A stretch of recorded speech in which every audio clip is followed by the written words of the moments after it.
What is powerful about the system? Well, excuse me, I think it's three things. It's the clarity of the system, it's the logic of the system, and the simplicity of the system.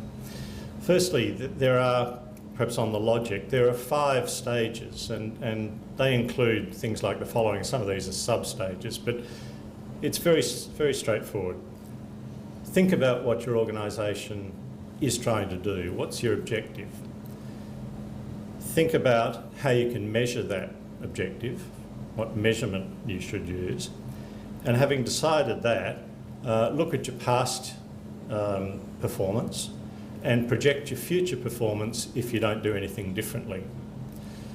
Set targets on those performance measures. So, for example, if your performance measure is return on equity, you look at the past, how have you done? Set a target of 18% or whatever you think is a stretch.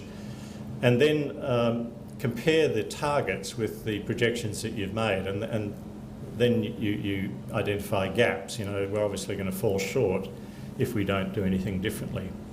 You then move into a SWOT analysis, looking at strengths and weaknesses, internal factors, and opportunities and threats, that is, external things, and then develop strategies which build on your strengths, overcome your weaknesses, take advantage of opportunities, counter the threats, and fill the gaps that you identified earlier. And finally, having selected strategies, develop some action plans to put them into effect. On clarity, the system, I think, is really strong on helping you understand the difference between, for example, an objective and a strategy. I've been in companies where they'll say, our objective is to be Australia's best oil company or something. That's really a strategy for an objective that I want to talk about a bit later.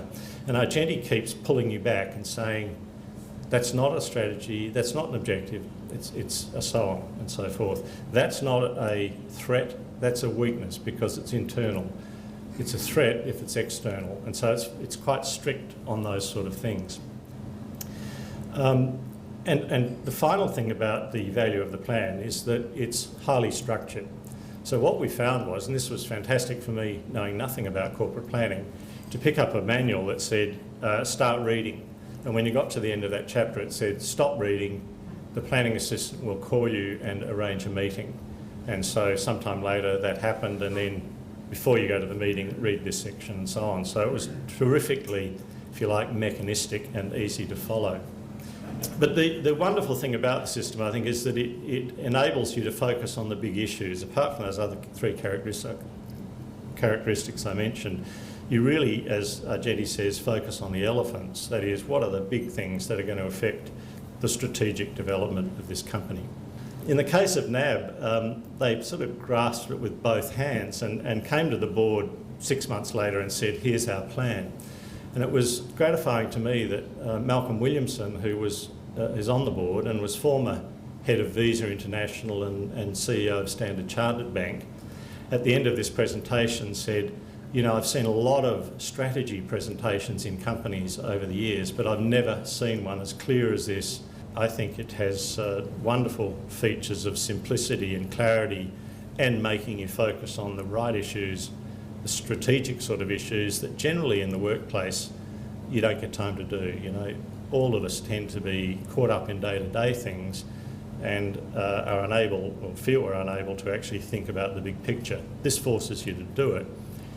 Finally, importantly, it's not the sort of plan that you put in the bottom drawer. We were able to, every 3 months at divisional board meetings, compare how things were going according to the plan. And that, I think, is where it is very different to other plans I've seen, where people do them, present them to the board, put them away, and then one day in the future do it again.